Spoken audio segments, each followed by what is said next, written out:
todas as pessoas presentes, a todas que nos assistem.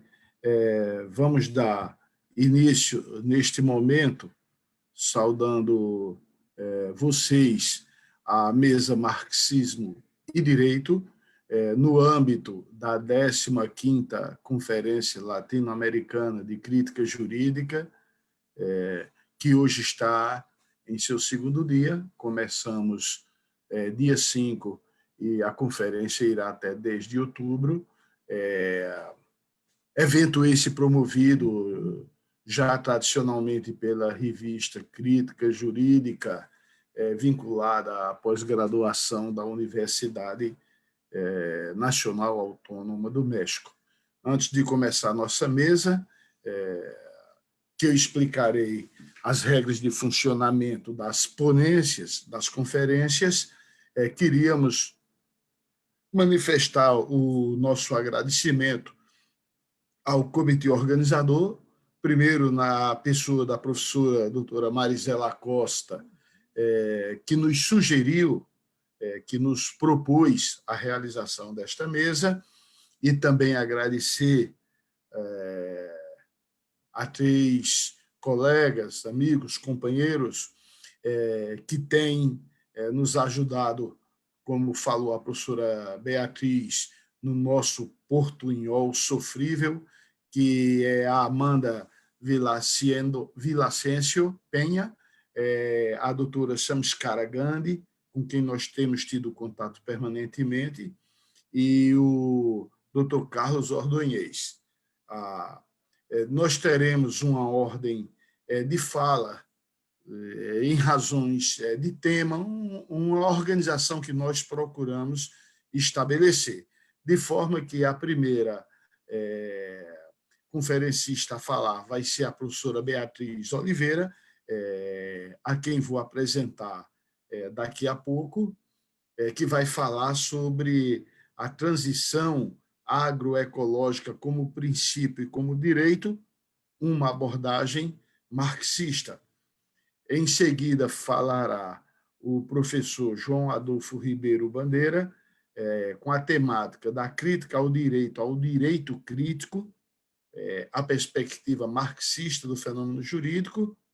A professora doutora Lorena Freitas, professor João Adolfo Ribeiro Bandeira, da Universidade Federal do Cariri, que fica no estado do Ceará. O terceiro ponente, a terceira, será a professora doutora Lorena Freitas, falando sobre o Marx jurista e a sua polêmica com a escola histórica do direito.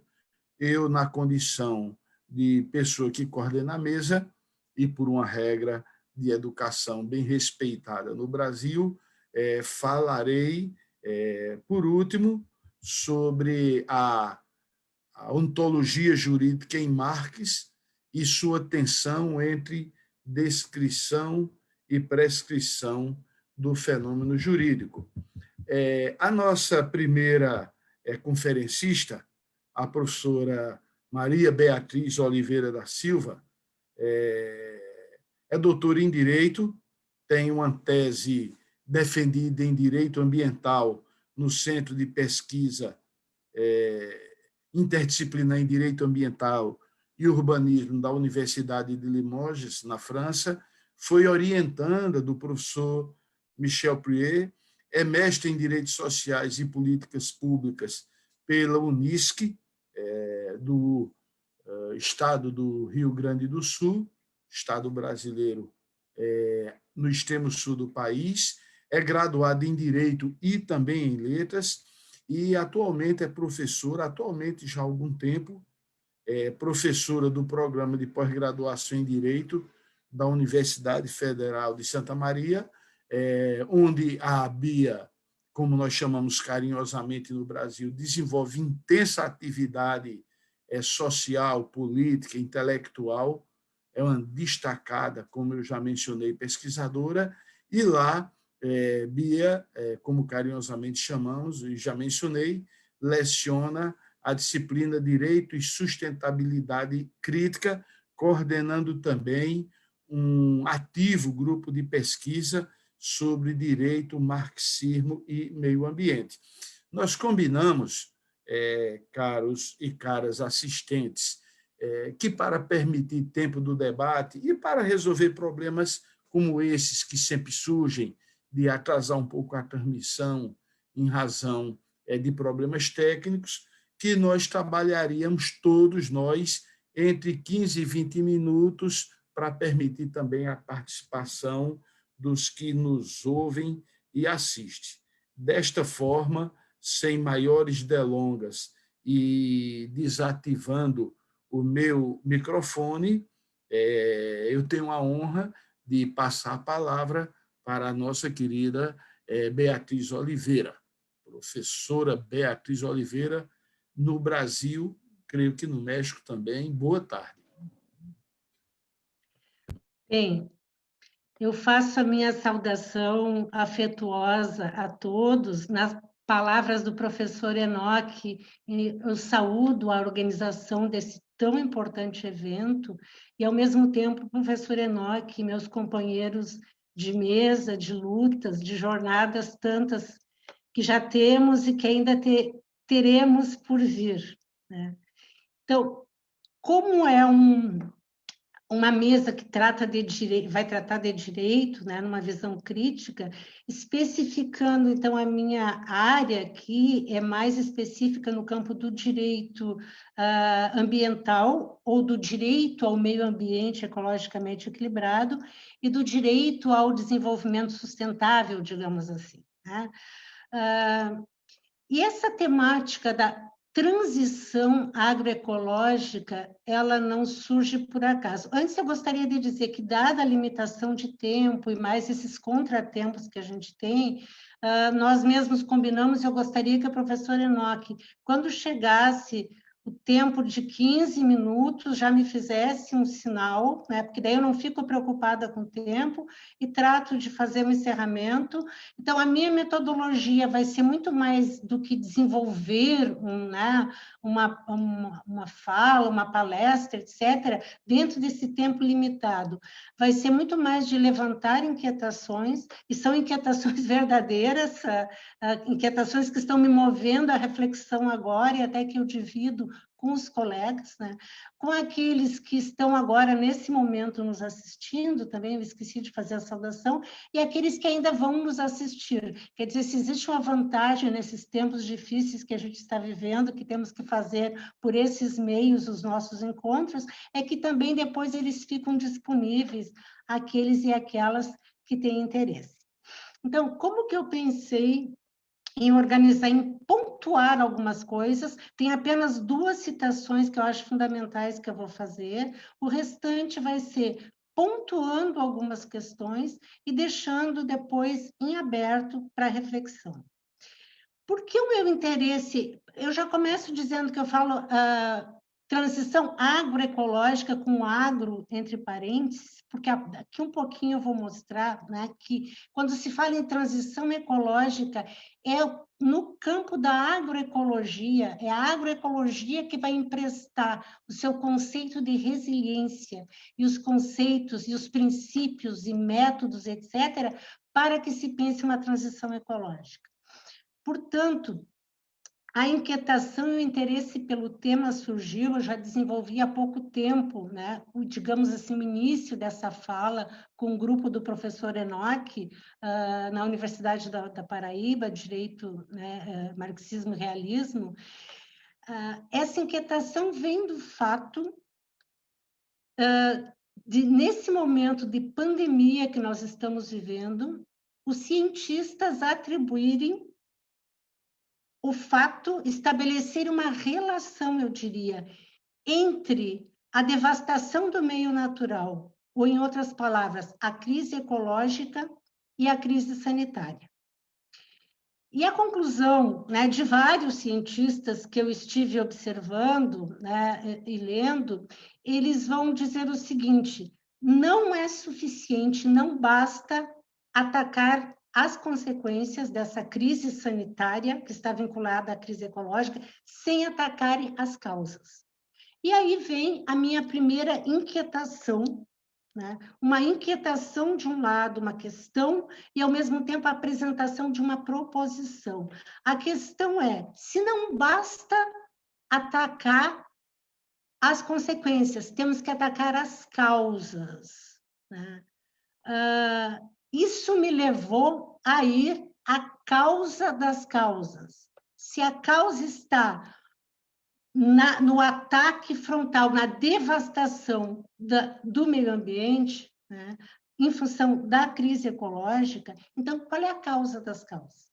Aí eu devo dizer o seguinte, que a temática da crise ecológica é uma temática que eu já trabalhei há bastante tempo, né, que venho desenvolvendo discussões no grupo, no Nudmarx, que é o grupo que eu coordeno na Universidade de Santa Maria, todo aquele debate acerca, que eu não vou entrar aqui, que eu vou ser mais direta por uma questão de tempo, se Marx era simplesmente um produtivista, se pode-se falar de um Marx ecológico, a acusação que os ambientalistas fizeram a Marx, aliás, a crítica mais contundente, realmente, veio até dos ambientalistas, né?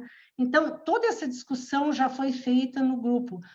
Mas aqui, quando vou buscar a causa das causas, né, que os cientistas apontam, eu estou conectada com o que os cientistas estão colocando, fatalmente, se eu vou analisar essa questão, estou dentro de um sistema capitalista e de um modo de produção capitalista, eu vou acabar vendo de onde que se gere, de onde vem essa crise ecológica. E aí eu não posso fazer como muito se faz, é de discutir, analisar a crise ecológica como paralela ao próprio sistema que engendrou essa crise, né?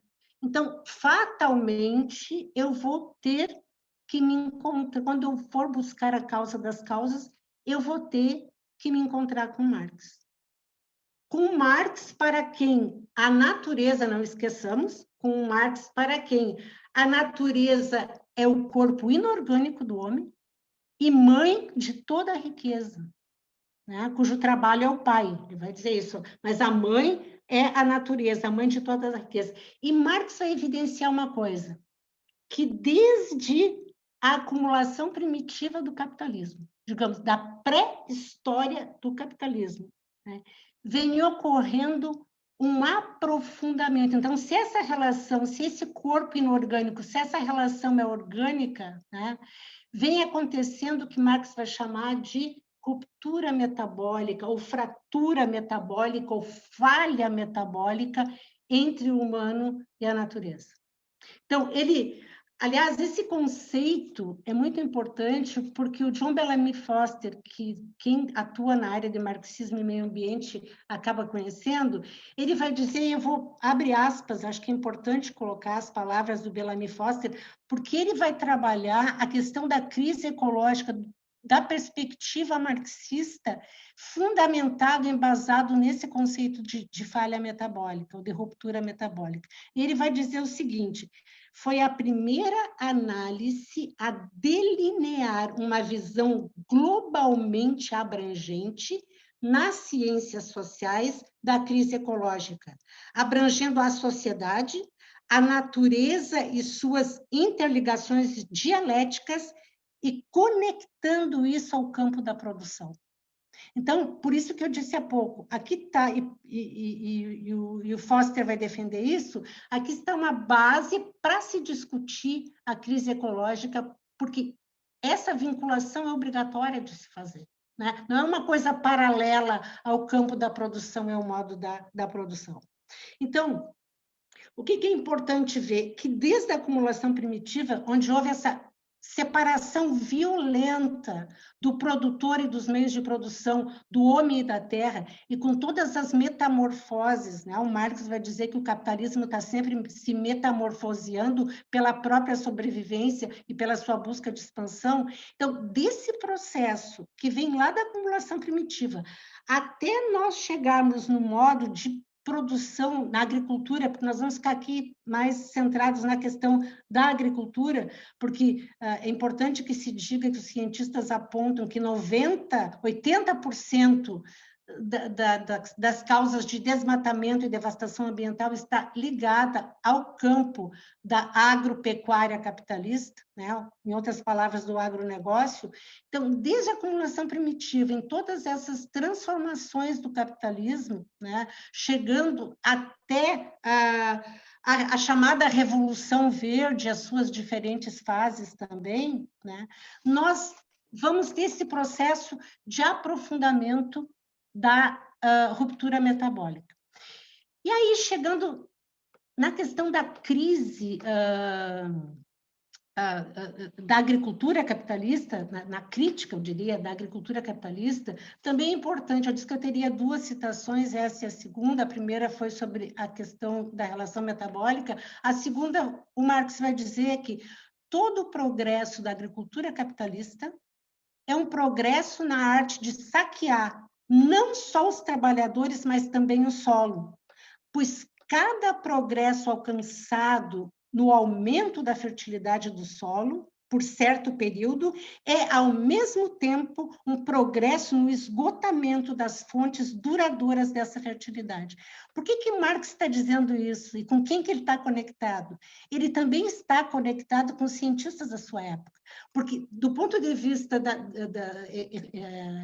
terra, quer dizer, ecológico, de certa forma, à época, o grande problema era a questão da fertilidade do solo. Então, conectados, a gente vai analisar, conectados, não da sua cabeça, mas o que diziam os cientistas da sua época, especialmente aqui, com base no químico Justo von Liebig, né, ele vai fazer essa crítica à forma. É tão interessante, nós não temos tempo aqui, porque vocês observam que ele vai dizer todo o progresso da agricultura, ele fala da palavra progresso, né? E ele vai dizer o progresso no esgotamento das fontes. Então, essa palavra progresso, né, é uma discussão muito interessante, a diferença de progresso e de desenvolvimento, né? Não... E de forma equivocada, vai alimentar muita posição, muita postura antidesenvolvimentista, inclusive. Nós não vamos entrar aqui por uma questão de tempo, inclusive posturas anticrescimento, né? Ao invés de se defender um crescimento ordenado e planejado, se faz uma discussão de anticrescimento por si só. Mas eu diria que o que Marx coloca aqui é muito importante para fundamentar, inclusive, esse debate.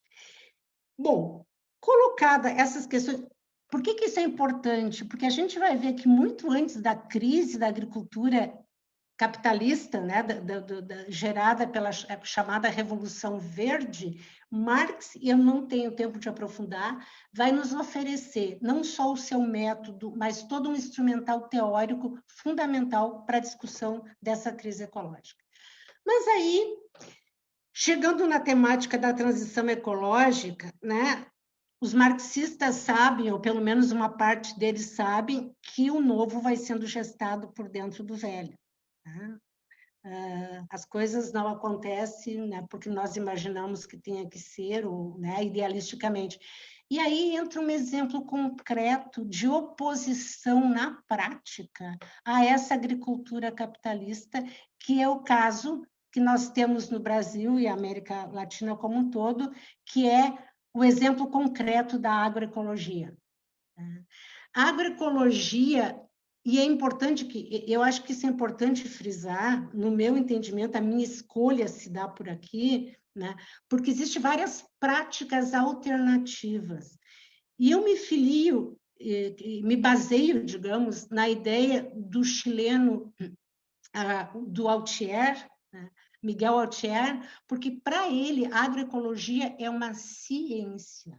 Então, é uma ciência que vai oferecer um conjunto de princípios, de métodos, de técnicas, né? Essa ciência que oferece todo esse conjunto de instrumental, ela é uma ciência aberta que busca, né, acolher a questão cultural, quer dizer, as práticas tradicionais, no sentido de preservação dos ecossistemas.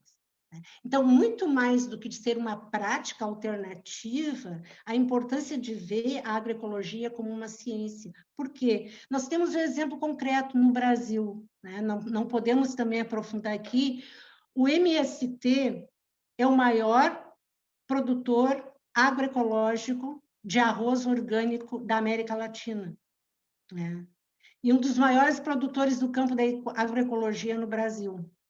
O fato de ser um grande produtor também vem para mostrar concretamente que é possível pensar a agricultura em grande escala numa outra forma. Não só prática, sem desprezar as práticas alternativas. Todas as práticas alternativas, como eu digo, o novo vai sendo gestado dentro do velho, são importantes. Mas, né, esse processo do MST, ele é, ao mesmo tempo, uma prática sustentável, né? Sustentável na acepção da palavra, né? Porque o desenvolvimento sustentável foi apropriado de uma forma que banalizou o conceito, mas sustentável numa concepção prática, e, ao mesmo tempo, ela representa uma resistência à forma de agricultura devastadora do meio ambiente, voltada aos interesses, né, do agronegócio, do grande capital, das corporações. Diga-se de passagem que na América Latina como um todo, esse processo avança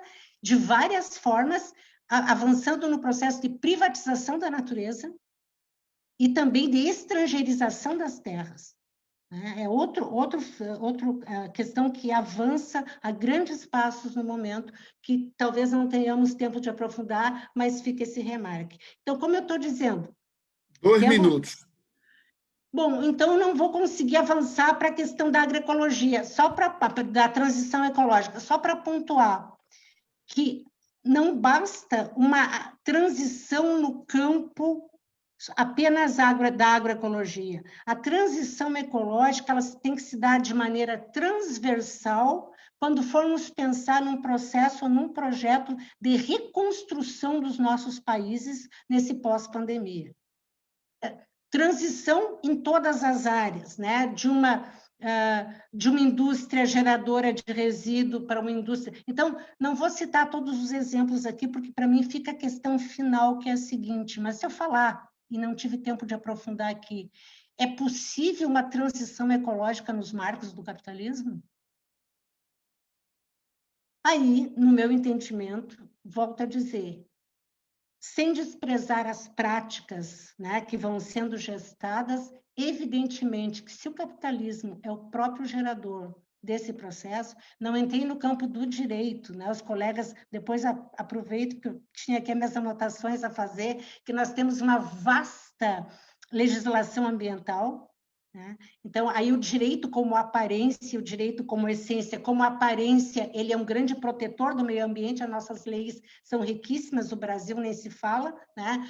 O novo constitucionalismo latino-americano é muito rico nessa área da proteção ambiental, na aparência universalista do direito. Agora, na essência, nós nos deparamos com a luta de classe, os interesses, o direito, né, como uma forma jurídica do capitalismo, atendendo aos interesses de classe. Então, esse é o grande conflito no campo jurídico. E no outro é dizer que, se a nossa proposta é de transição, né, mesmo na transição agroecológica, nós não podemos perder o horizonte revolucionário de para onde nós queremos transitar. E se nós queremos transitar por uma sociabilidade que respeite o ser humano e a natureza, ou mais especificamente, se nós queremos transitar do capitalismo para o socialismo, nós temos como tarefa retomarmos a teoria da transição. E, como leninista que sou, eu diria uma teoria da transição de Lenin, adaptada a todos os desafios da nossa época, entre eles a grande ameaça de novas pandemias e da crise ecológica que nós estamos enfrentando, né? Então, para nos prepararmos para a sociedade do futuro, porque sem defesa do meio ambiente, sem buscar restabelecer minimamente esse metabolismo, não existe futuro. Seria isso, muito obrigada. Perfeito, Bia. 2 questões apenas. Cumprimento rigoroso do tema e do tempo, certo? Muito fiel ao que se comprometeu em falar e no tempo que ia falar, e, de minha parte, um registro que eu fico muito orgulhoso porque eu tenho em você uma referência enorme na questão de direito ambiental e pela sua exposição, eu vejo que num artigo que eu escrevi há 2 anos atrás sobre o marxismo e a questão ambiental, eu não falei besteira nenhuma, certo? É um artigo bem posterior à sua produção já consolidada, mas eu digo, ainda bem que eu não falei besteira, porque a minha professora está aí me corrigindo e confirmando. Então, eu lhe parabenizo por essa brilhante exposição. Muito O obrigada. nosso próximo conferencista trata-se do professor doutor João Adolfo Ribeiro Bandeira. João Adolfo tem mestrado e doutorado na Universidade Federal da Paraíba, é professor já de alguns anos, salvo engano meu, desde a fundação da Universidade Federal do Cariri, graduado em Direito, fez doutorado simultâneo ao que fazia na Paraíba em Direito, fez na Universidade de Lisboa em Filosofia, onde foi orientado pelo nosso amigo, companheiro e ex-reitor daquela universidade, professor Dr. José Barata Moura. As pesquisas de João são centralmente na área de direito, com ênfase em teoria geral do direito, em filosofia do direito e em direitos humanos. O foco de pesquisa de João, como falei, é centralmente em teoria e filosofia jurídica. Ele é membro do corpo editorial, é preciso que se resista isso, de uma excelente revista de direito, A Direito e Dialogicidade, que é editada lá no Ceará. Então, sem maiores delongas, eu passo de imediato a palavra ao professor Dr. João Adolfo Ribeiro Bandeira, a quem de imediato saúdo. Agradeço, professor Enoque. Boa tarde a todos e todas. Espero que me possam escutar bem e, se possível, ver também, né? Mas o mais importante seria a fala. De logo, né, eu peço desculpas, vou falar em português, né? Eu não domino espanhol e eu prefiro errar em português do que tentar errar em portunhol ou mesmo no espanhol, certo? Então, minha fala vai ser nessa língua, né, na língua pátria aqui brasileira.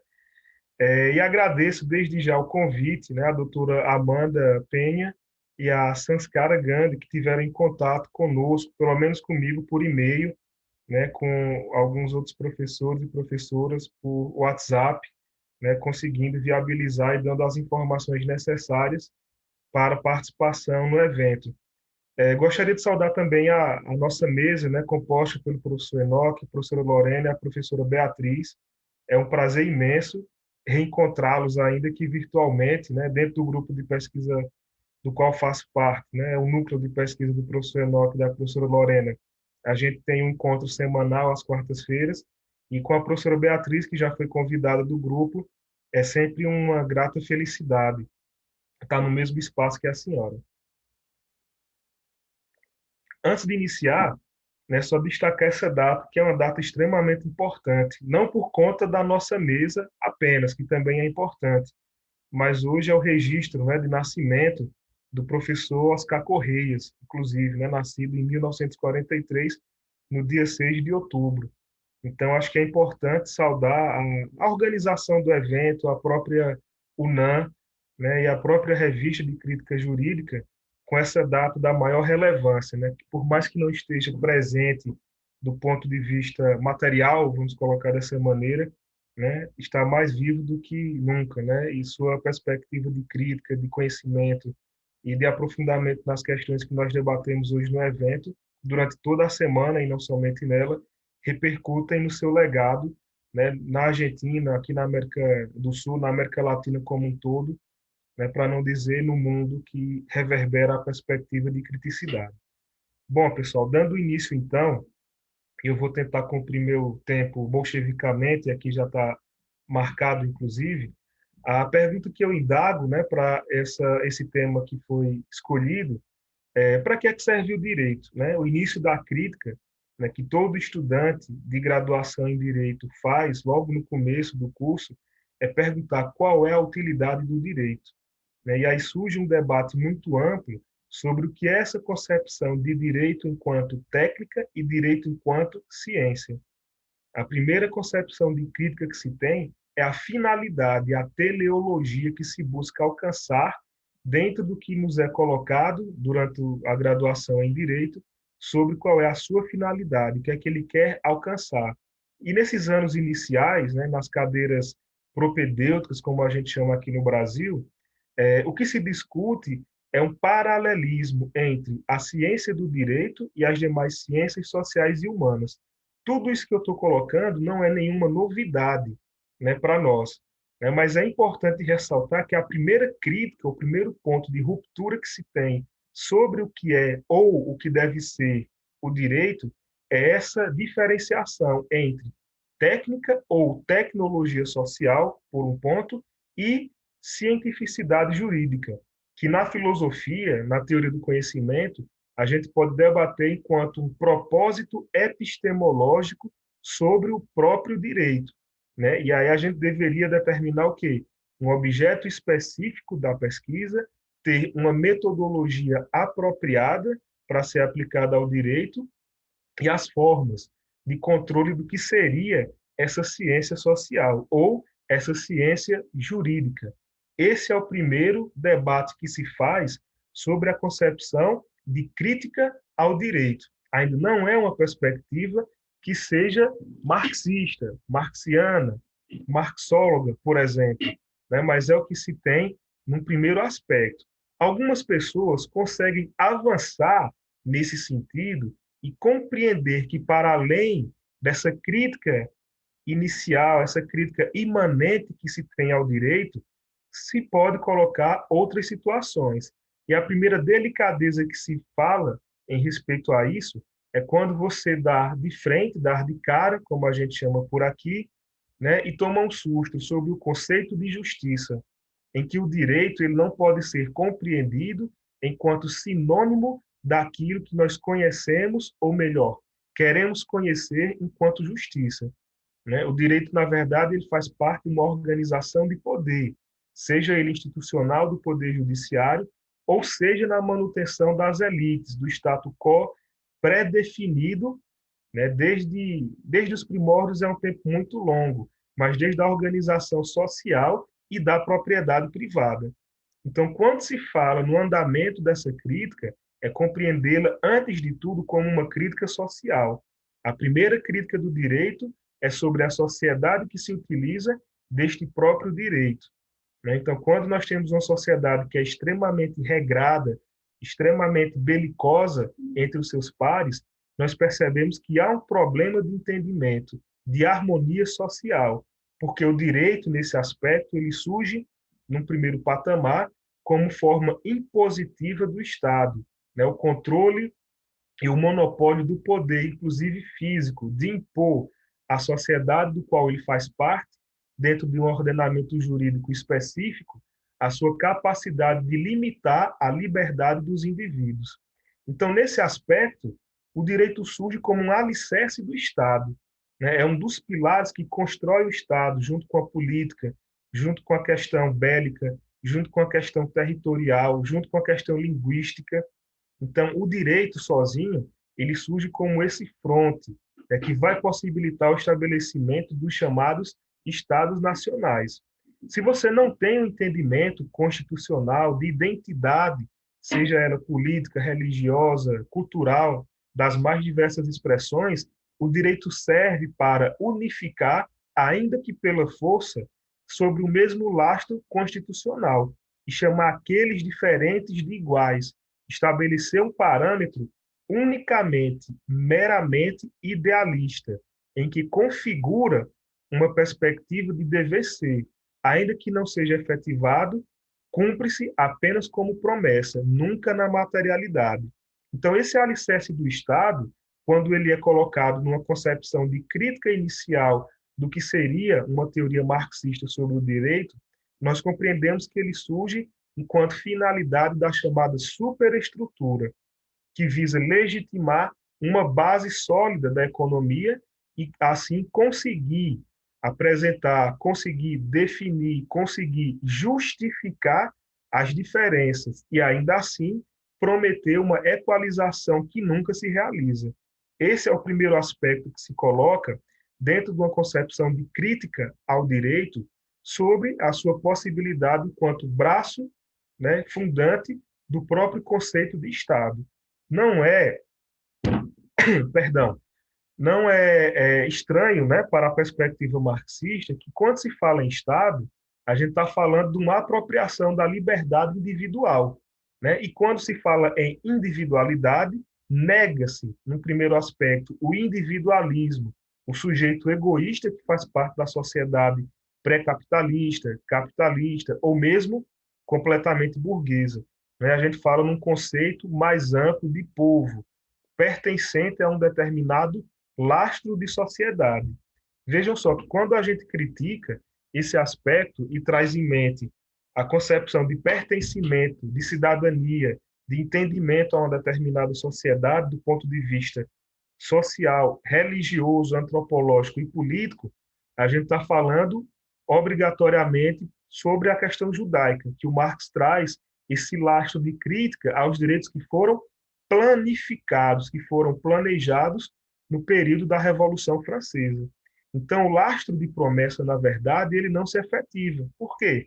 Porque, de fato, não é ação, atitude, comprometimento do direito garantir essa determinada efetividade, né? O que o direito vai fazer nesse momento é pacificar aqueles que competem, aqueles que se agridem, aqueles que buscam espaço entre si. E a gente está falando não é da relação de quem controla o Estado, mas necessariamente da relação da luta de classes.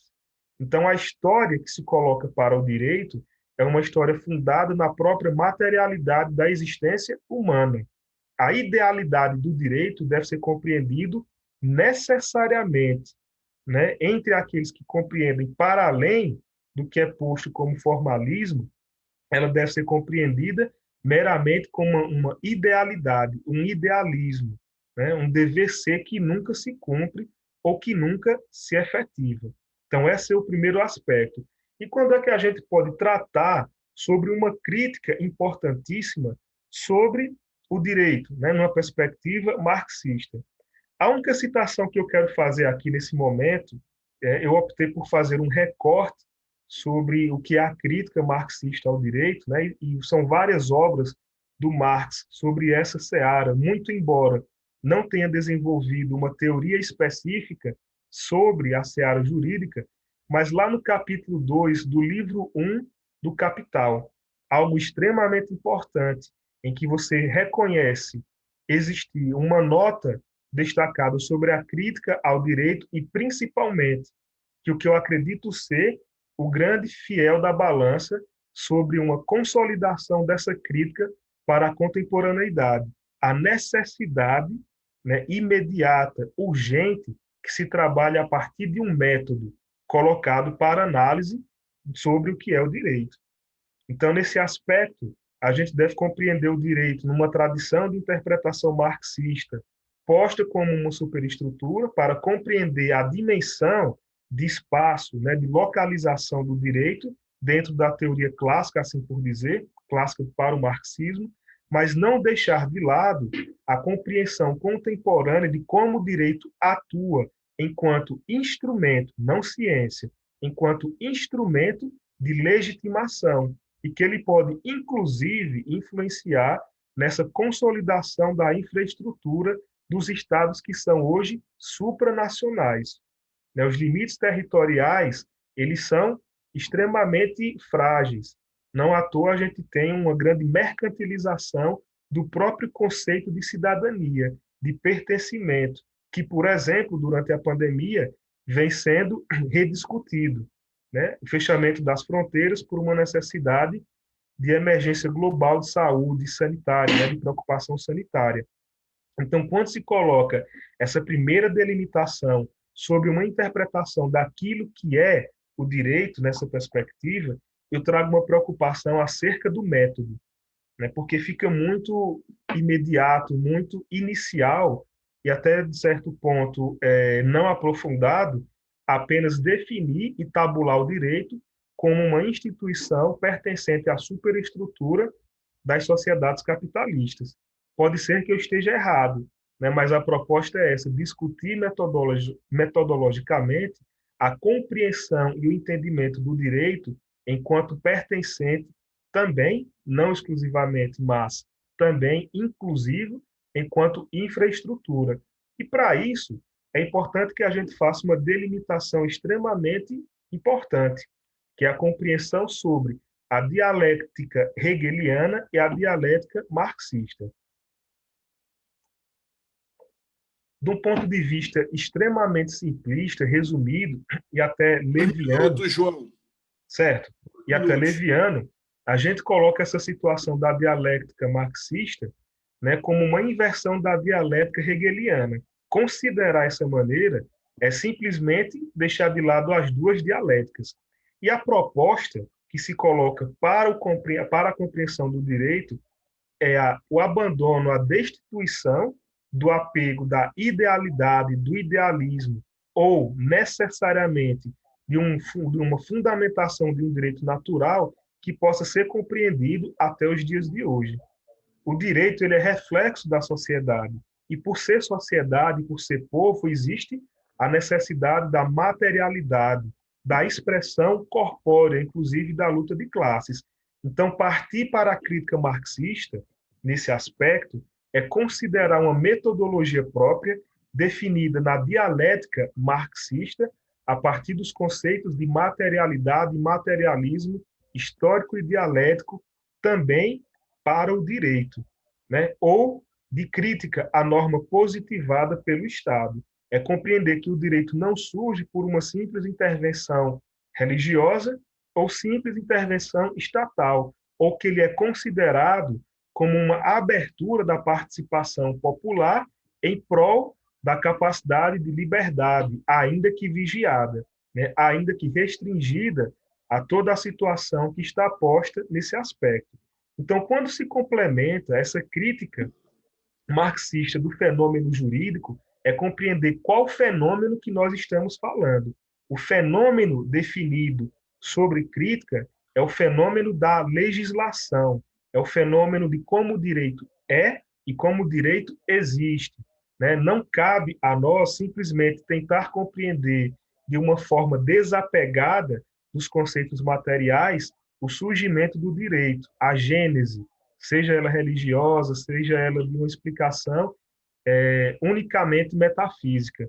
O que cabe, na verdade, é compreender o direito como ele é e como ele está sendo, né? Sem fazer qualquer definição preliminar sobre aquilo que deveria ser o direito. O direito é aquilo que, de fato, ele é realizado, que ele é concretizado. E na concepção que nós temos imediata sobre isso, o direito é um debate sobre poder, uma disputa sobre controle, uma disputa sobre imposição e ordenamento daqueles que, até hoje, compreendem uma sociedade de castas dividida nas lutas de classes. Essa é a concepção. Para concluir, né, para ir já para os finalmente por conta do tempo, é necessário colocar a perspectiva que se tem sobre a utilização do direito enquanto crítica, né? Nós não podemos recair no erro de acreditar que o direito ele pode legitimar, por exemplo, uma revolução, seja ela política, seja ela econômica, seja ela cultural, ou seja, a revolução das revoluções. Nós não podemos dar ao direito a compreensão de ser algo estratégico. O direito sempre deve ser tido, compreendido enquanto instrumento da tática, né? A luta que se faz ao lado e utilizando o direito é uma luta tática, compreendendo o espaço e compreendendo o inimigo ou o adversário comum, qual seja aqueles que não reconhecem a totalidade dos indivíduos, a totalidade das relações sociais, a compreensão que se há sobre as definições postas nas lutas de classe, independentemente da forma que o direito assume para tentar horizontalizar esse debate, né, dando um ar de serenidade àquilo que de fato não é sereno. Então, essas são as colocações que eu faço. Agradeço a participação. Eu vou encerrar aqui minha fala, encerro meu microfone e devolvo a fala ao professor Enoque, mediador da mesa. Muito obrigado a todos e todas e boa tarde.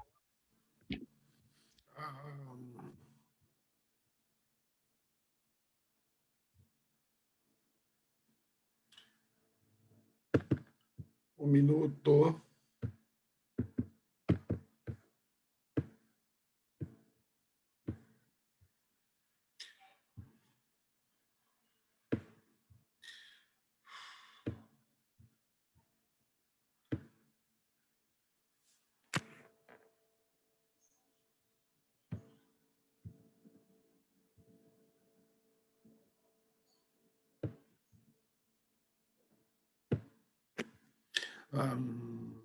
Me ouvem? Perfeito. Tá, eu recuperei o áudio, estava com problemas. Me desculpem. Meus amigos, eu queria parabenizar a exposição do professor João Adolfo, também muito disciplinado no que concerne ao tempo e acerca da exposição. Eu sou suspeito para falar, eu tenho uma admiração enorme por João Adolfo, mas não sou um bom juiz da causa, porque eu fui orientador do João. Então, eu prefiro que a pertinência da expulsão do João tenha um juiz, pelo menos, não tão parcial quanto eu, embora eu considerei excelente. Certo? Pronto, falei. A nossa próxima expositora é a professora doutora Lorena de Melo Freitas. Lorena é professora em dedicação exclusiva da nossa instituição, da Universidade Federal da Paraíba, é professora associada, ensina hermenêutica jurídica e direito internacional privado na licenciatura, chamamos no Brasil de graduação, e na pós-graduação ensina metodologia e teoria geral do direito. É membro efetiva do GT Ética e Cidadania da ANPOF, é graduada em Direito, também mestra e doutora, graduada na Universidade Católica de Pernambuco e mestra e doutora na UFPE. O foco das pesquisas da professora Lorena é voltada à atividade judicial desde o mestrado, quando ela defendeu uma dissertação intitulada Ideologia e Direito, uma pesquisa empírica sobre a associação dos juízes para a democracia. No doutorado, a tese de Lorena foi sobre o processo de formação de decisão por juízes e tribunais. O título da tese de Lorena, que foi publicada, selecionada na UFPB, num processo sobre teses e dissertações, a tese que foi publicada por nossa editora é o realismo jurídico como pragmatismo, a retórica da tese realista pela qual o direito é o que os juízes dizem que é direito.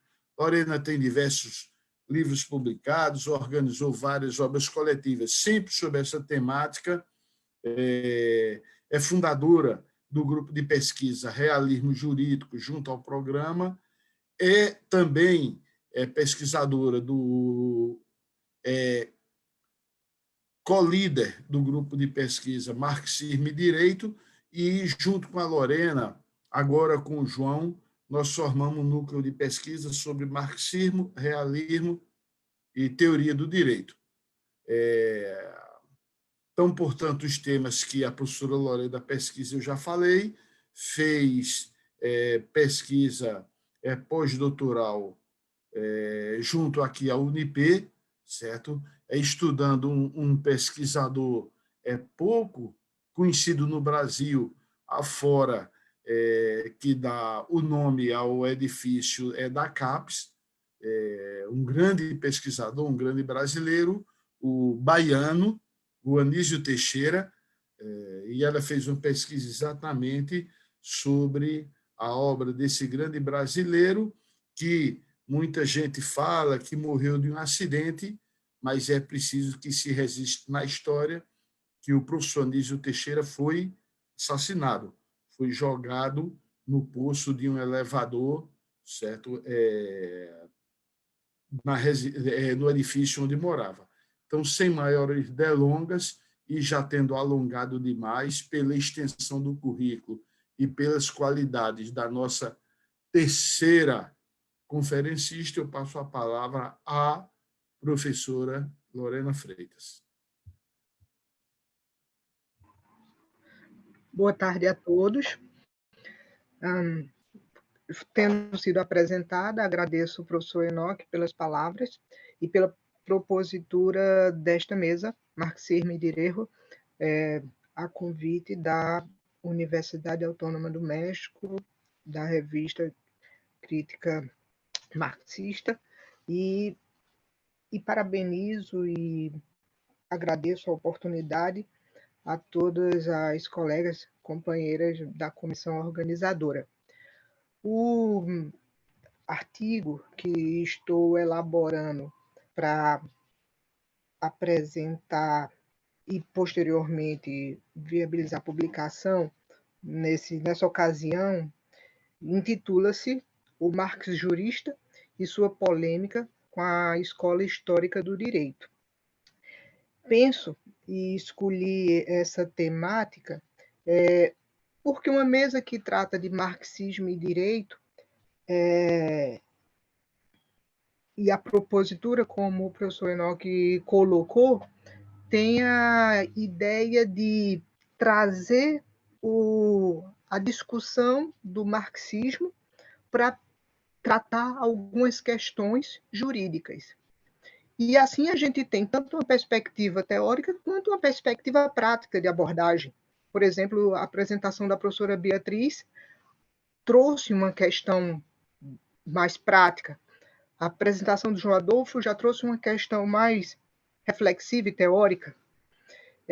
O meu artigo ele se propõe a partir de uma discussão teórica, porque se concentra e se delimita a partir de um artigo de Marx, mas, de certa forma, quer fazer uma ponte para uma questão prática, que é discutir o costume como fonte do direito.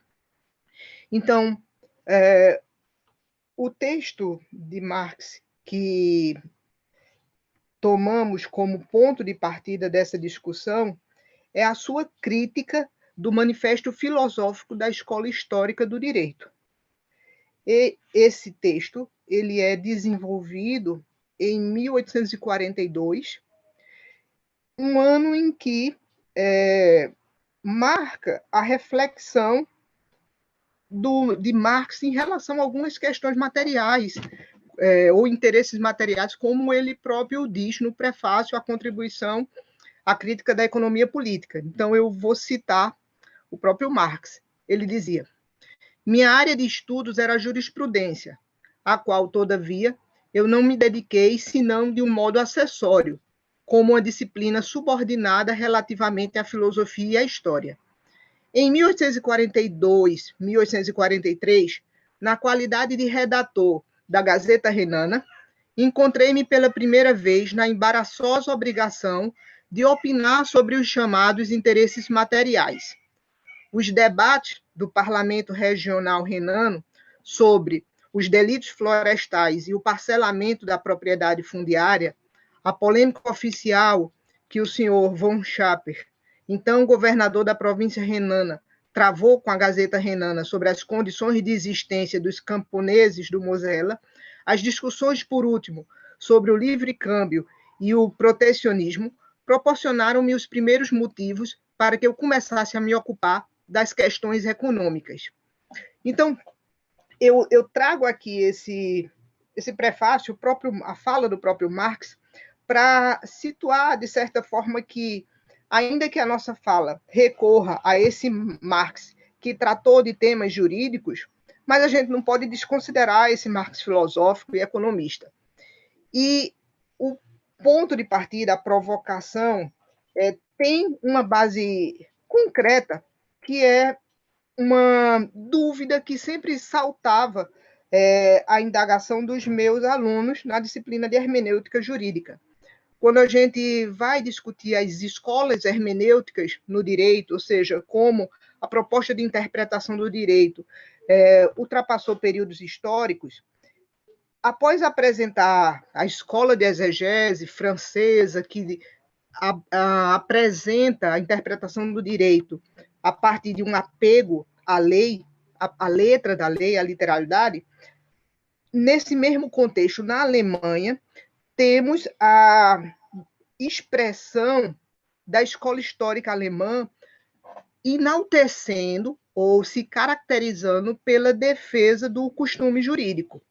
Essa defesa do costume jurídico, que a olhos vistos, a olhos gerais, pode parecer uma postura progressista, emancipatória, vai encontrar, especialmente em Carl von Savigny, uma ponte para uma postura não progressista e emancipatória, como se poderia supor, mas sim uma postura conservadora. E é essa o esclarecimento e, ao mesmo tempo, remonta à dúvida que meus alunos sempre se colocam, ao dizer assim, mas como assim? Como Marx vai criticar a escola histórica alemã quando a escola histórica alemã alega ou traz na sua base a valorização do costume? Isso não seria uma propositura progressista? Porque como entender a crítica de Marx? E, ao trabalhar especificamente a escola histórica alemã, podemos colocar essa reflexão nos seguintes termos. Há uma falsa dicotomia entre essa postura conservadora e um contraponto, digamos assim, a ideia de uma postura progressista que estaria vinculada à defesa da consuetude. Savigny, ao evocar o apego aos costumes, ele não está a se colocar numa defesa emancipatória ou progressista. No contexto político-jurídico alemão da época, ele está antes a defender uma postura conservadora. E assim, o artigo ele quer apresentar essas questões nesses próximos 10 minutos, fazendo uma crítica realista quanto a esse uso demagógico das fontes jurídicas, e aqui expresso no apelo social aos costumes como fonte do direito, entende assim, a nossa propositura entende assim que os costumes jurídicos, enquanto direito, e por isso mesmo como reflexo ou superestrutura social de condicionantes econômicos, não deixa de ser produção e intercâmbio, e que constitui em todos os tempos a base do Estado e da restante superestrutura. E assim, 2 pontos passamos a abordar. Primeiro, nos situemos em 1842, o ano em que Marx escreve essa crítica ao Manifesto da Escola Histórica do Direito. Esse momento dessa crítica, ela é, claro, dirigida a Savigny, a quem, em 1838, pouco antes, Savigny, em 1838, escreve em comemoração ao jubileu do cinquentenário de doutoramento de Gustav Hugo, uma evocação de valorização da escola histórica. Essa escola histórica, e vai ser considerada tanto por Savigny quanto por Marx, que foram alunos no contexto alemão. Marx é aluno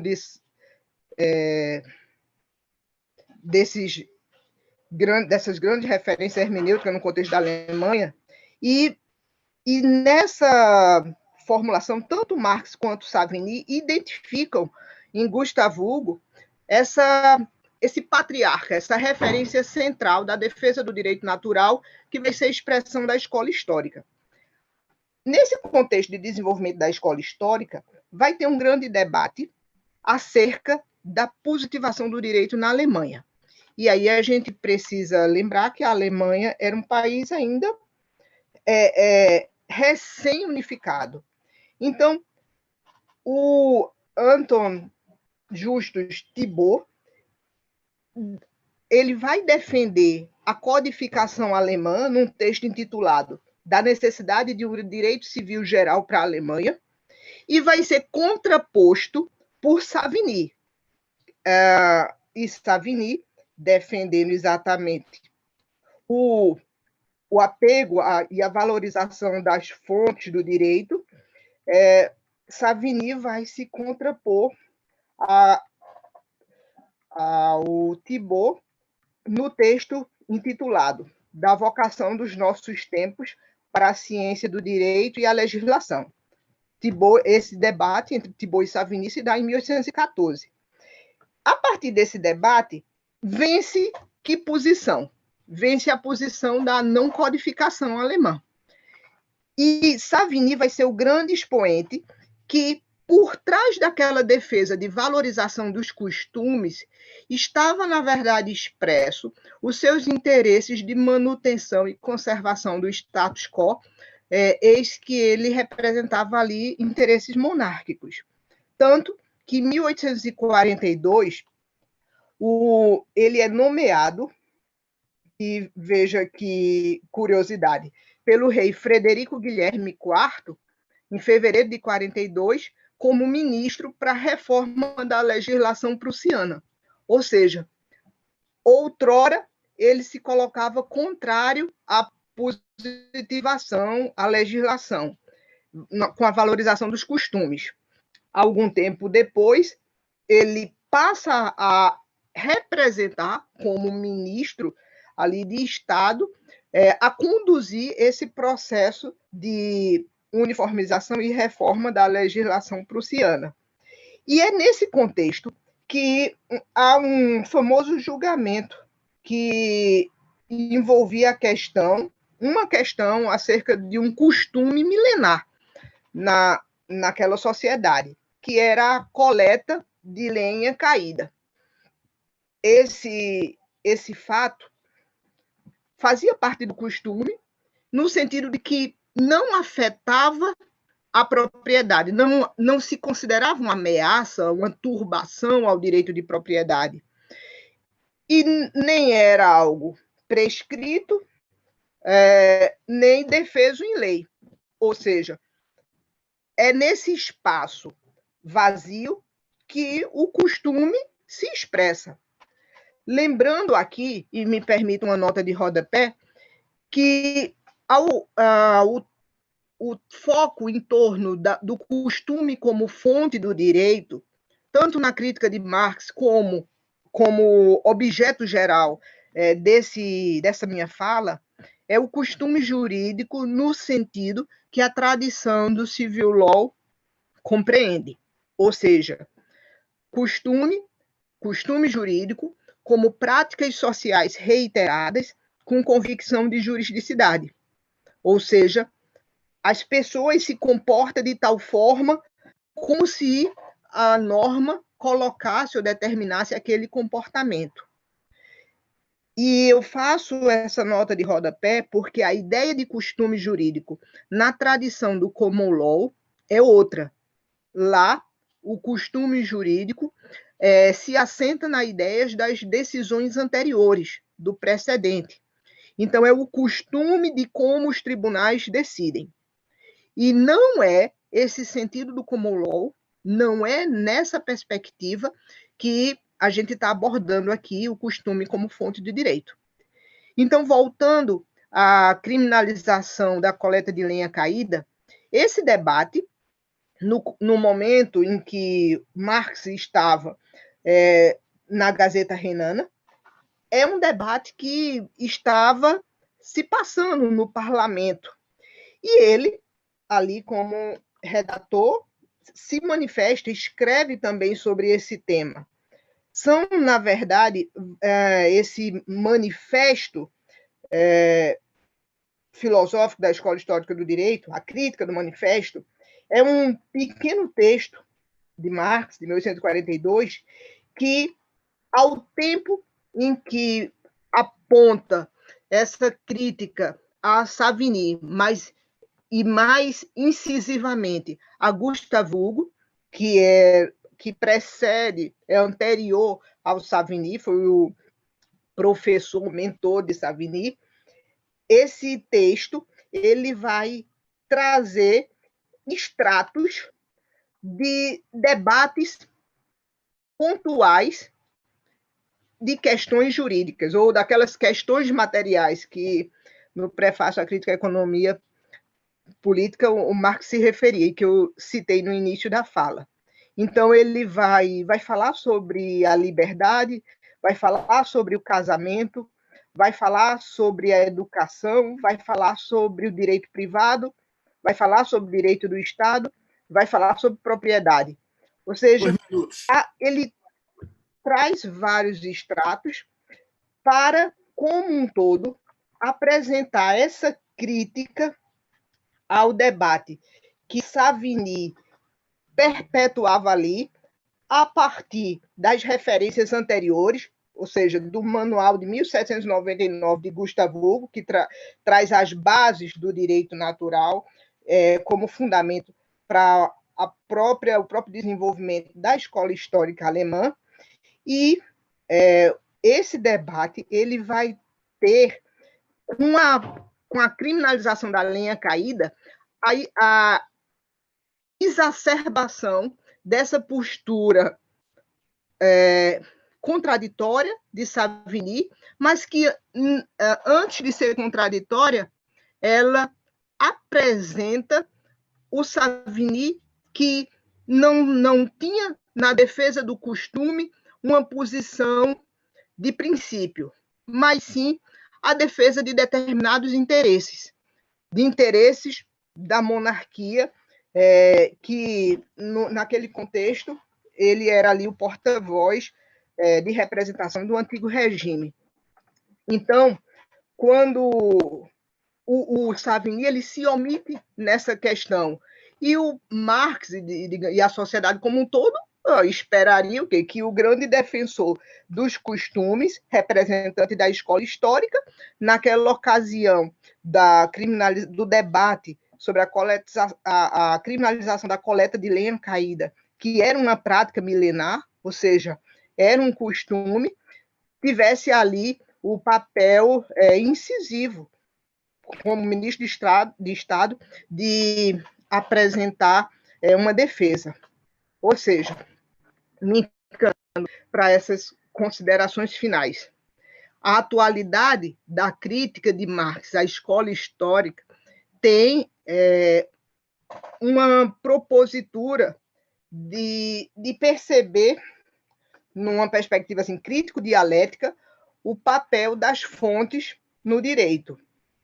Não se quis aqui falar de um Marx jurista, nem de um defensor do juspositivismo. Esse não era o cerne do debate. Mas sim chamar a atenção para ou mesmo assim, desvelar esse apelo demagógico em relação aos costumes, como defendido pela escola histórica, e como, permita-me assim dizer, em tantas situações, a gente vai ver na nossa sociedade em relação ao apego a determinadas fontes do direito. Esse debate e esse exemplo que o papel dos costumes cumpre a partir da observação lúcida que Marx traz ao fazer uma crítica da escola histórica, e criticando assim também Savigny e Gustave Hugo, nos serve aqui para perceber quantas decisões no nosso ordenamento pátrio, nos vários ordenamentos pátrios, e, portanto, na nossa realidade concreta, faz-nos saltar à vista a questão de de um recurso instrumental a um fundamento jurídico, que pode ser a norma, o costume, um princípio, qualquer dessas fontes. E que, quando se interessa, se recorre a ele como um fundamento primeiro de validade. Quando não interessa, abandona-se esse mesmo fundamento. Inclusive, isso ficando evidente se a gente considerar a postura de um mesmo magistrado numa mesma corte, em casos distintos, mas que, todavia, se aproximam pela ratio-decidente. Assim, o problema não está no costume em si, nem nas demais quaisquer fontes jurídicas, mas na identificação de que valores o direito encerra. Ou seja, aqui o artigo quer fazer refletir sobre a própria compreensão do direito, o direito como uma expressão de determinados valores, e na percepção da vinculação e compromisso do direito com o sistema em que está inserido. O direito, como superestrutura, vai, então, se expressar ideologicamente e vai ter uma pretensão essencialmente de manutenção do status quo. E, assim, o uso ou desuso de algum costume jurídico vai ao sabor, dos interesses econômicos resguardados por aquela mesma ordem. Assim, encerro minha exposição, agradecendo a oportunidade da fala. Professor Enoque. Parabéns à professora Lorena pela seguindo a boa trilha das conferências da professora Beatriz Oliveira e do professor João Adolfo. A professora Lorena não deixou cair a qualidade, fez uma bela exposição. É importante notar que nas exposições feitas há uma ligação intrínseca, certo? Não apenas entre teoria e prática, na intervenção da Bia, do João Adolfo e agora da Lorena, mas entre teoria e praxis, ou seja, aquela prática que não é mera repetição, mera reiteração, é uma prática que, antes de ser feita, foi pensada. Os praticistas do direito morrem de inveja por isso, porque nos acusam, não, vocês são muito teóricos, como se pudesse fazer uma ciência social sem teoria. E esse pessoal, eles são muito teóricos, mas ideologicamente interessados, porque querem calar a voz de quem faz uma prática refletida.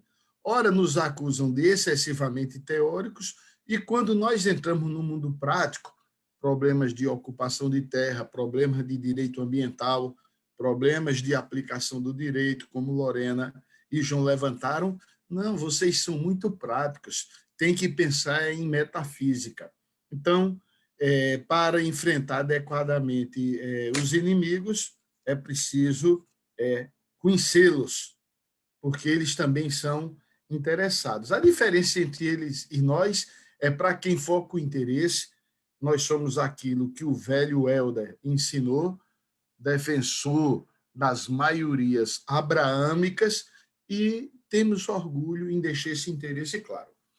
Nosso próximo expositor coordena o GT Ética e Cidadania da ANPOF, fez graduação em Direito na Federal de Pernambuco, fez mestrado na mesma instituição e fez doutorado em Filosofia na UFPB, com um período de estágio pós-doutoral, certo? Na Federal de Santa Catarina, onde em 2000 eu estava anotando aqui na minha fila, em 2011 eu tive a honra de conhecer o professor Oscar Correas, certo? Que nos foi apresentado pelo professor Antônio Volkmann, certo?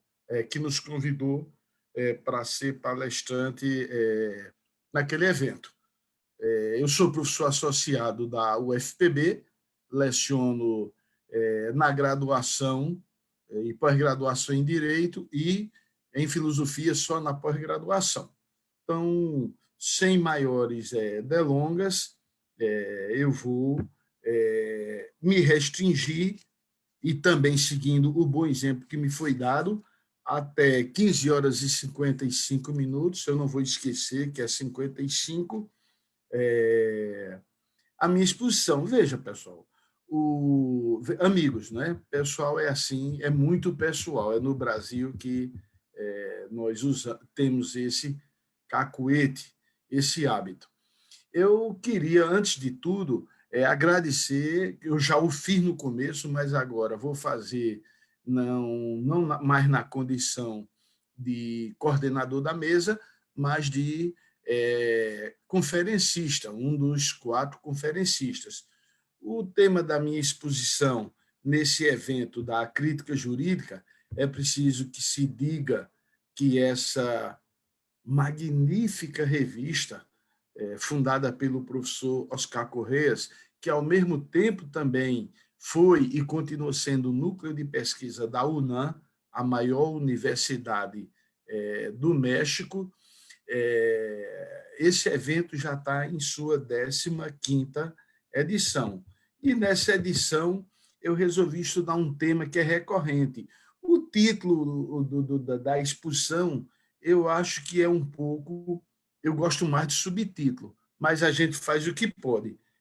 A ideia é que o subtítulo é melhor do que o título só me veio agora, porque eu intitulei para uma ontologia marxista do jurídico, porque o direito tem uma essência. O problema é definir essa essência. O que é o direito? Toda tradição jurídica, certo? E é uma tradição, porque é importante que se diga, o direito é um fenômeno social onde existem conflitos distributivos e, portanto, existem classes, certo? Então, desde as formas escravagistas antigas até as escravagistas modernas, por exemplo, o trabalho assalariado, existe direito que existe um conflito aberto na sociedade pelo controle, apropriação e distribuição de riquezas. Então, há que se discutir qual é a essência do direito, o que é que lhe caracteriza fundamentalmente. Todo debate que procura ocultar as razões sociais e a necessidade, é uma necessidade social a existência de um direito numa sociedade que tenha conflitos que, dentro dela e na lógica dela, não se resolve. Então, desde ali, a definição clássica do Romano, o direito é arte do bom, justo e correto, sem que se defina o que é bom, justo e correto, nós podemos dizer, sem arrogância, que só 2 cabeças geniais perceberam isso. A segunda cabeça percebeu porque foi um atento discípulo da primeira cabeça. Perceber exatamente que a questão central do direito não é a igualdade, mas a desigualdade, e por isso definiu, à luz do seu mestre primeiro, todo o direito como o direito da desigualdade. Eu me refiro a Aristóteles, na política e na ética nicomaqueia, e a Karl Marx. Um atento teórico, mas um teórico honesto, que teve a modéstia de dizer que a única contribuição que deu ao pensamento social foi ter descoberto a mais-valia, mas que tudo aquilo já estava instado nascente em Aristóteles, que só não descobriu a questão porque era um homem do seu tempo, ou seja, vivia numa sociedade escravagista, não podia. Isso é uma questão lógica, necessária. Não podia perceber essa questão, mas reconhecia, já estava nele em estado nascente. Então, tratar de ontologia do jurídico não é questão de menor importância, porque nós, cientistas do direito, antes de sermos ativistas, de termos posição social, ativista do ponto de vista social, certo? Nós formamos pessoas, e que se a base, se o alicerce for deformado, não há edifício que se erga de forma correta. Então, é evidente que essa questão é importante. Qual a essência do direito? Qual é a sua natureza? Certo? Eu, quando afirmei lá no início que o subtítulo faz mais jus, e como vai ser publicado essas questões, tanto o vídeo, a equipe de organização já me informou, inclusive, que já está sendo transmitido ao vivo no Facebook e que lá vai ficar disponível e depois vai ser escrito, eu não estou muito preocupado em fazer uma exposição que abarque todo o tema, até porque isso está público.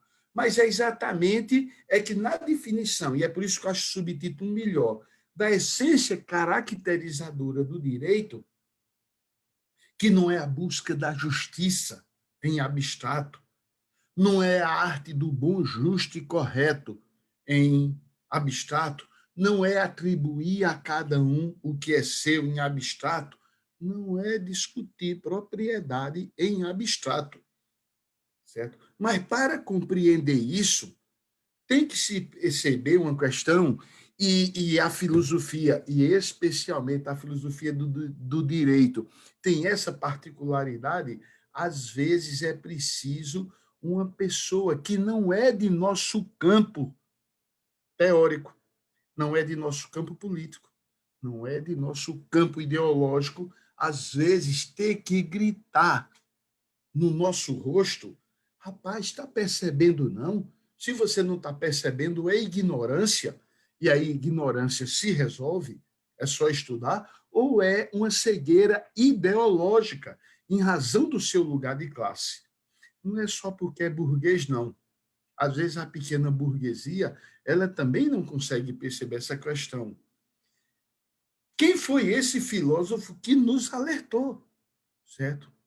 No campo da filosofia, claramente, e isso nós devemos, no nosso grupo de pesquisa, a um esforço teórico da professora Lorena Freitas de chamar atenção para o Tratado da Natureza Humana de Hume, somente um longo livro, todos aqui conhecem, a parte, o capítulo que ele estuda a distinção entre o que é e o que deve ser, e o outro é um filósofo liberal, certo?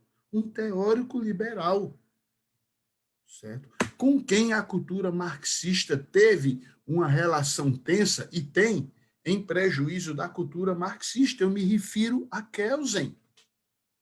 A Kelsen, da teoria pura do direito, cujos equívocos, não da teoria pura do direito, mas das academias, começa desde o início. É um livro muito criticado e pouco lido, e é um livro que as pessoas confundem já no título, porque uma teoria pura do direito é uma questão metodológica, não é uma teoria do direito puro, porque se há uma coisa impura no vale de lágrimas que vivemos, é o direito. Impura, pessoal, porque faz parte do mundo dos homens, do mundo das mulheres, da sociedade, do mundo da vida. Quando vai se discutir o direito, e eu penso, e já estou indo para a segunda parte da minha intervenção, eu penso nos estudantes, você tem que ser claro numa questão, porque é uma questão metodológica. A sua finalidade de ensinar o direito é descrever como é a forma jurídica, certo? E é uma forma alienada do direito, para que o aluno entenda os mecanismos sociais, ou é você prescrever como o bom direito deveria ser? Tem uma terceira alternativa aí. Eu posso descrever como o direito é e apontar como ele, numa sociedade futura, deveria ser. Mas é importante perceber que numa sociedade futura, e eu estou falando no futuro, na perspectiva do velho barbudo de Marx, o direito numa sociedade futura será um não ser, certo? Mas eu tenho que deixar claro, se eu estou dizendo ao aluno, olha, eu estou querendo descrever para que você entenda cientificamente a forma jurídica. Eu vou ser um pouco organicista, pessoal. Me permitam só esse desvio, certo? Positivista, mas não positivista em sentido jurídico, positivista em sentido, digamos, natural. Me permita esse desvio. Você tem que descrever o direito como um patologista, aí os juristas não gostam disso que eu vou dizer, descreve uma doença. O direito é um mal necessário numa sociedade cindida por conflito de classes, porque numa sociedade plenamente justa, da mesma maneira que o direito existiu, não existiu sempre, aliás, por que ele terá que existir sempre? Tudo muda, mas o direito será eterno, sagrado e imutável. Isso cabe na boca de um idealista, cabe na boca de um defensor por necessidade de sobrevivência da forma jurídica, mas não cabe em quem queira cientificamente dizer eu sou um marxista. Nada existe sempre, nada existirá sempre. Aí o cara diz, não, mudarão céus e terra, mas o direito é eterno, sagrado e imutável. Isso não tem nenhuma seriedade científica, me permitam. Então, eu posso, cientificamente, se eu quero examinar, Marx lembra isso, em ciência social não usamos microscópios nem reagentes, mas temos o método. Essa postura terá que ser descritiva, mas eu posso, é legítimo, eu filosófica ou politicamente, apontar como o direito deve ser, embora ressalto, como eu falei, eu apontar como o direito deve ser, isso é um não ser, porque o direito intrinsecamente é fruto de uma limitação. Qualquer direito, certo? Qualquer direito. Friso. Ou eu vou dizer o seguinte, se eu quero descrever como o direito é, a minha cadeira é teoria do direito. Se eu quero descrever como o direito deve ser ou não ser, eu vou ensinar filosofia do direito, certo? Ou se eu quero fazer as duas questões, ter uma abordagem descritiva e, num segundo momento, prescritiva, eu tenho que ser humeano. E isso não vai diminuir ninguém, porque essa distinção em Marx, certo? Eu vou citar duas passagens. Não pensamos em receitas kantianas para a cozinha do futuro. E na célebre carta a Lafargue, que diz, olha, se tu atribuis Engels, que diz isso, a mim, a Marx, qualquer ideal, tu estás errado, porque não se faz ciência. Então, eu tenho que acusar Marx e Engels de positivistas. Não se faz ciências com ideais. Ciência se faz com dados. Ideais é um outro terreno. Engels deixa isso claro. É um outro terreno legítimo, mas eu não vou fazer ciência. É outra esfera de atuação social, certo?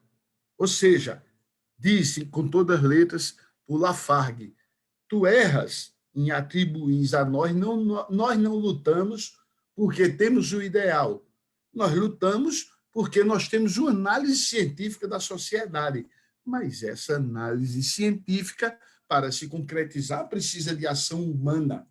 E ação humana munida de um método, certo? Então, quando eu transformo o mundo, eu não transformo porque sou cientista, eu transformo porque sou cidadão. E quando eu analiso corretamente o mundo, eu não estou fazendo isso porque sou cidadão, eu estou fazendo isso porque eu tenho um método, certo? Que a cultura humana nos deu. Essa é uma tensão clara na filosofia entre descrição e prescrição. Nesse artigo, eu estou indo para a minha fase conclusiva, faltam 3 minutos, porque eu estou descontando os 3 minutos que eu fiz indevidas louvaminhas a mim mesmo, certo? Esse artigo, eu tento enfrentar um problema que é muito claro porque muita gente levanta essa bandeira, certo? Não, mas na 11ª tese há uma dicotomia, certo? Entre interpretar e transformar o mundo. Não acho. Não acho. Engels, que inclusive é quem é acusado de positivista dos dois, parece até que Marx é um juiz naturalista, ou que Engels é um cientista vulgar, porque quando acusam Engels de positivismo, não é positivismo jurídico, é positivismo científico, o que eu considero filosófica e cientificamente, alguém diria uma deslealdade, não, uma enorme ignorância.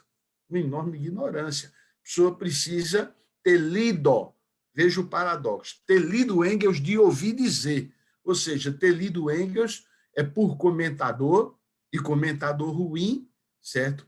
E ainda por cima, doxógrafo é que oferece aquele caldo, é bem diluído, é bem insosso, porque é comentador de comentador de comentador. A crítica, portanto, para concluir, seria o seguinte: não, há em Engels uma crítica a uma atitude descritiva. Não, não há. Há em Engels, certo, um chamado seguinte: descrever um mundo é uma atividade científica, mas é preciso transformar esse mundo. Mas ninguém vai transformar um mundo porque é um cientista preparado.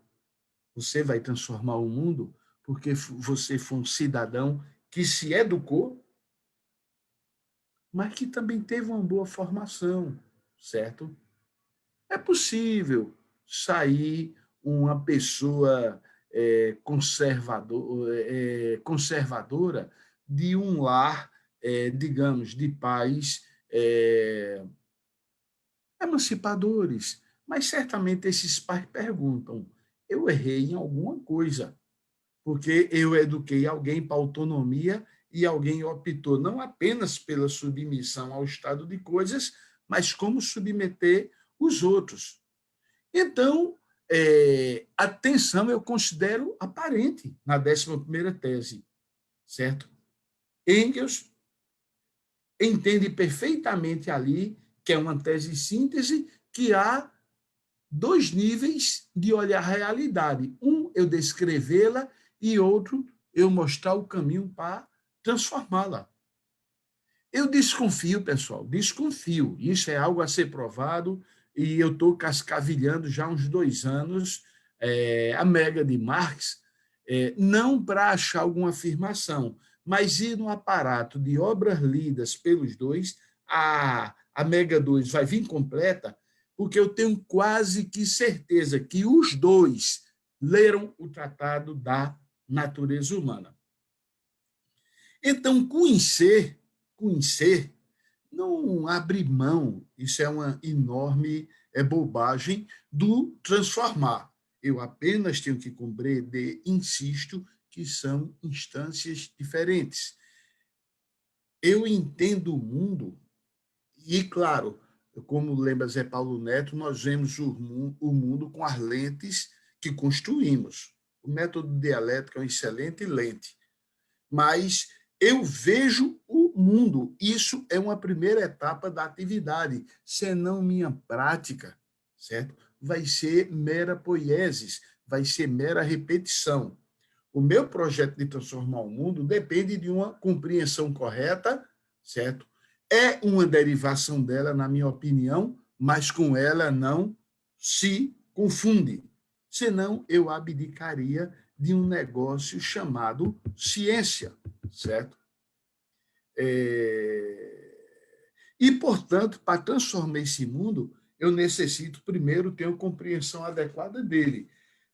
Isso falta no direito, inclusive em alguns que defendam a postura emancipatória do direito, e com isso concluo, isso falta no direito, porque boa parte dessas pessoas que criticam a forma jurídica tem a mesma posição do senso comum, cai no outro lado chamado justnaturalismo, o que eu acho que é um filho dileto e um filho problemático do idealismo jurídico. Com isso, e com 2 minutos de atraso, que eu peço enormes desculpas, eu termino minha exposição e, sem mais delongas,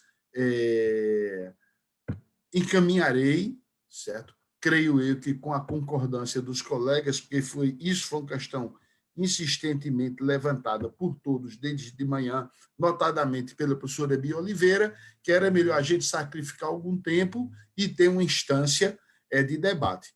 Então, está aberto, e eu queria começar me remetendo a uma questão que foi enviada pela Amanda Penha. Ela enviou a pergunta, não sei se é dela, mas ela está na sala, pode esclarecer, mas me parece que foi dirigida aos 4 ilustres colegas da mesa, e eu sugeriria que começasse na mesma ordem das exposições, e, claro, a gente fazendo aquele esforço que caracteriza aqui cada um de nós, que é o enorme, o relevantíssimo poder de síntese. Então, a pergunta consiste no seguinte, deixa eu localizar aqui, quem me enviou foi a Amanda, então está aqui na área dela. Achei. A indagação é a seguinte: o materialismo histórico pode se representar, e ela dirige aos 4, agora eu vi, pode se representar como um método para a prática social nas estruturas de poder? Então, na sequência, Bia, João, Lorena, e depois desses 3 responder, eu não terei nada a dizer, porque sou um mero aprendiz. Professora Bia. Enoque, Oi. eu vou te pedir, porque eu estou com um ligeiro probleminha aqui, que eu tenho uma banca logo em seguida, e chegou um material que eu só tenho que ir ali embaixo para pegar. Então, eu vou inverter e botar alguém para responder. Isso, certo? eu ia pedir exatamente isso, porque eu tenho que pegar esse material. Por favor, professora Bia. Professor João Adolfo, é o senhor que inicia o ciclo de respostas. O materialismo histórico pode se representar como um método para a prática social nas estruturas de poder? Pronto. Obrigado, professor Enoque. Em 2 minutos, né? Estou marcando aqui o tempo, inclusive. Mas em relação à pergunta, é extremamente capciosa, como eu gosto de tratar nesse aspecto. Eu acredito que não, porque se a gente tratar, né, ainda que seja por uma postura crítica, essa situação de estar dentro das estruturas tradicionais, conservadoras de poder, é o que a gente chamaria no campo da política de estar negociando espaço. Então, quando a gente trata, por exemplo, das alianças necessárias, né, e aí da primeira à quarta internacional comunista, se viram bastantes alianças, algumas necessárias, algumas úteis e muitas equivocadas, né, a gente estaria, no meu ponto de vista, se equivocando quanto às estruturas de poder que, na verdade, nós tentamos desgrenhar, né, tirar de circulação essa perspectiva. Muito embora a concepção de materialismo histórico e dialético deve ser o método a ser utilizado para quem combate as estruturas de poder, não para a inserção dentro das estruturas. Por isso que quando a gente fala que o direito ele cumpre um papel tático na luta revolucionária, nunca é um papel estratégico, porque a finalidade não é salvar o direito, a finalidade é salvar, né, os trabalhadores diante da luta de classes. Então, essa perspectiva ela se tornaria apenas como tática, não como estratégica, ou seja, não é a finalidade que é posta para o materialismo histórico e dialético, que apesar de ser um método, né, por que ele é importante? A questão da descrição, né, que alguns críticos de Marx fazem, Marx simplesmente descreveu o que já existia. Concordo, muita coisa foi descrita. É uma contribuição à crítica da economia política, é uma crítica à filosofia de Hegel, muito embora, aí vejam só, muito embora ele explica e sugere, né? A sugestão do método materialístico, histórico e dialético é uma proposição de uma nova concepção de sociedade, tanto de transformar a sociedade que existe, quanto de propor uma nova sociedade, sem fazer pactos, sem fazer alianças, né, sem se diminuir em relação àqueles que estão na preponderância de poder. Então, essa é a situação que eu vejo. Espero ter respondido e agradeço a pergunta. Retorno a palavra ao senhor, professor Enoque. Professora Lorena. A resposta de João já nos satisfaz, e assim eu concordo e apenas acrescento um aspecto. Veja que, a rigor, o recurso ao materialismo histórico, enquanto método, acabaria por, na sua dialeticidade, a inviabilizar essa questão de estruturação do poder, ou seja, de viabilizar uma prática social dentro das estruturas do poder. Então, a lógica interna de se construir por um parâmetro dialético estaria a perceber de forma crítica a própria noção de conservação de uma estrutura do poder. Então, assim, a gente concorda com a resposta como o João Adolfo, que nos antecedeu, colocou, mas, ao mesmo tempo, faço ainda um segundo acréscimo, é que quando a gente traz de forma rigorosa e profunda uma crítica ao direito, não se quer com isso, como se diz na linguagem vulgar, jogar fora de imediato, de um todo, banheira, água e criança. Há necessidade, enquanto se constrói todo o processo de mudança social, de também se lutar, se desenvolver determinadas práticas sociais dentro das estruturas de poder. Então, a gente pode conceder, em alguma medida, que a própria inspiração dentro da perspectiva dialética, do materialismo histórico, para incentivar e desenvolver uma perspectiva crítica de luta, de tentativa de emancipação, de progresso. Ainda que, de forma rigorosa, eu concorde com a postura como respondeu o professor João Adolfo.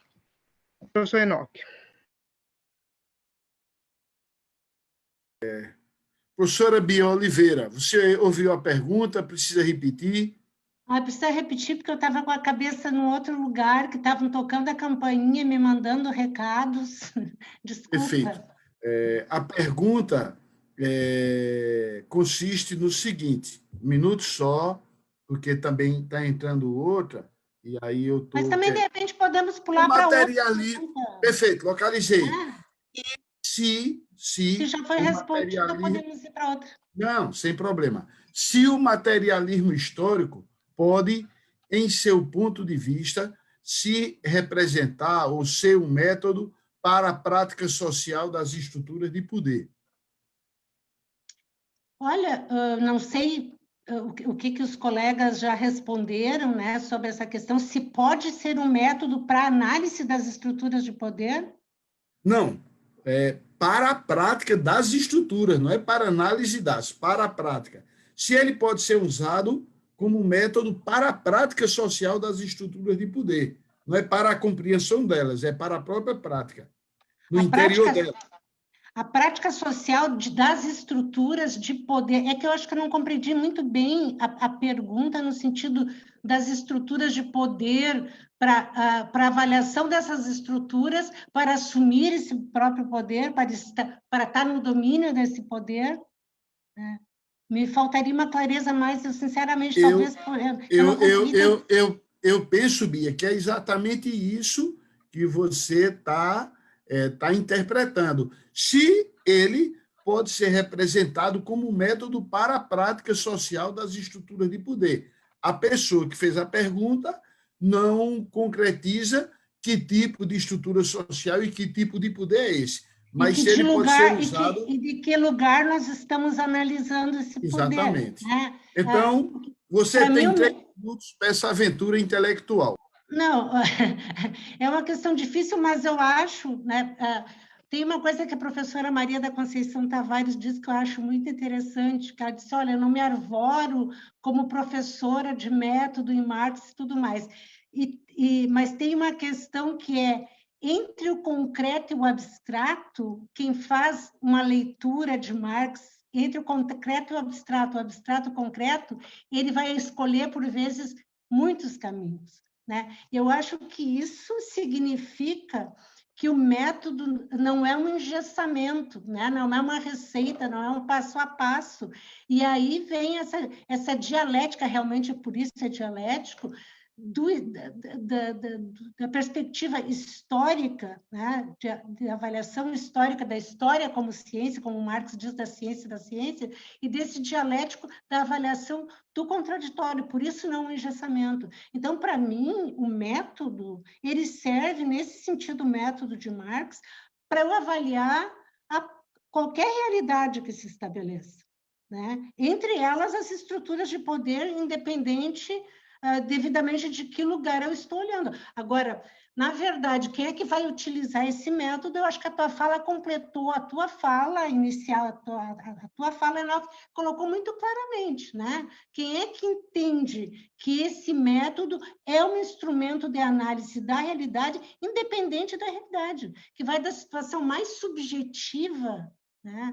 Eu que brinco com os meus alunos, digo, olha, até as relações pessoais, né?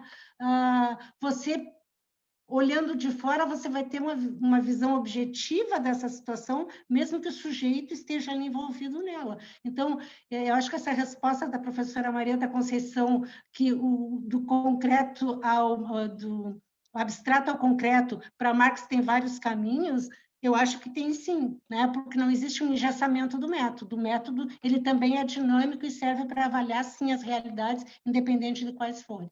Se eu entendi a pergunta. Perfeito. Há um limite nosso de uso da sala.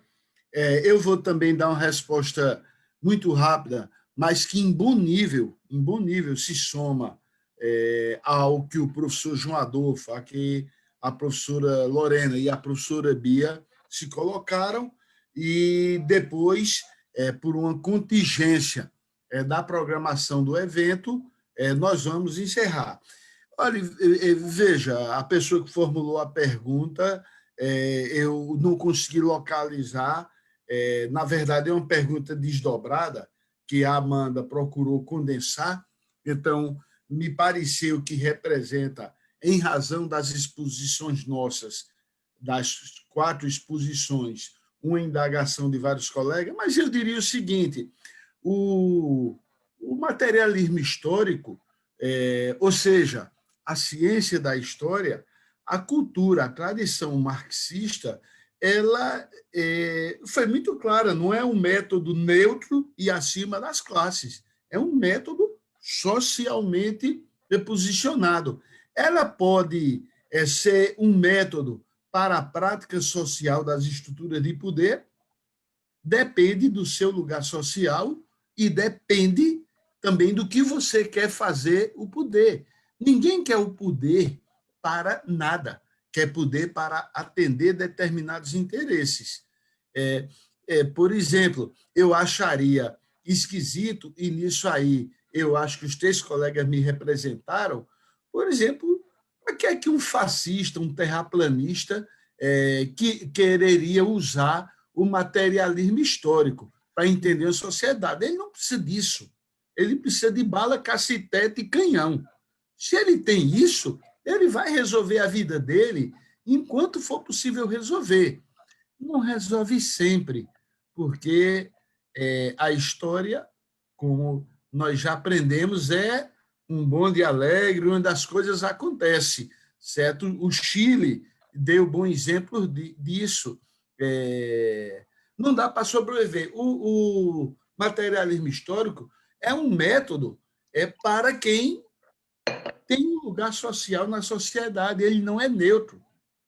Ele serve para explicar a prática de outras classes, inclusive as mais reacionárias e conservadoras, sim, mas ele não dá para ser usado por todo mundo, porque quase nada na vida dá para ser usado por todo mundo. Todo mundo usa óculos, mas cada um tem sua lente. O materialismo histórico é um método de entender o mundo, é uma lente que eu olho e vejo o mundo. Eu acho que é isso. Eu espero que quem tenham formulado questões que acabaram sendo condensadas em 3 perguntas, mãe, que a organização e eu procuramos condensar em uma, fique satisfeito. Se não ficar satisfeito, tem os e-mails, tem os contatos, tem um perfil no Facebook das pessoas que fizeram parte da mesa. Os que não usam Facebook, por exemplo, como a professora Lorena, mas a organização tem o contato dela, poderá fazê-lo. Eu queria, em não tendo novas perguntas, porque se tivesse a Amanda Penha, que conduziu com brilhantismo a parte organizativa dessa mesa, ela me avisaria. Em não tendo, e a Amanda não tendo se manifestado, eu queria agradecer de forma muito enfática a professora Beatriz Oliveira, professora da Federal de Santa Maria, através da qual, da instituição, através do Lattes, que nos encaminha mensagens de qualquer pessoa, que é a plataforma dos cientistas brasileiros, mesmo os mexicanos ou de outros países que queiram contactar com qualquer um de nós, é só entrar Lattes, com 2 T's, ES, LATTES, cnpq.cnpq, aí você bota o nome de qualquer um de nós, manda mensagem, nós recebemos. Então, queria agradecer muito à professora Beatriz, da Federal de Santa Maria, ao professor João Adolfo, da Federal do Cariri, no Ceará, à professora Lorena Freitas, da Federal da Paraíba, por nos ter propiciado essa magnífica mesa, mas reiterar o agradecimento aos organizadores, e faço isso em nome do Carlos, em nome da Amanda Penha, em nome da professora Samskara, um nome difícil de pronunciar, deve ser de origem indiana, e em nome da professora Marisela Acosta. De fato, o professor João Adolfo tem razão.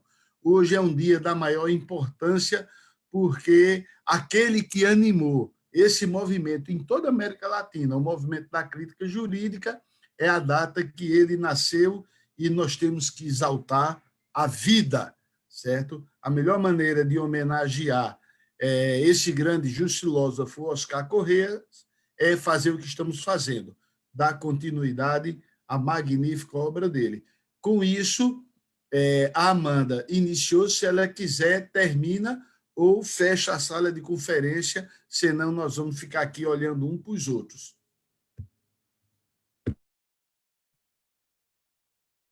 Eu gosto muito de olhar para vocês, mas é que eu tenho um compromisso, não vou poder ficar olhando.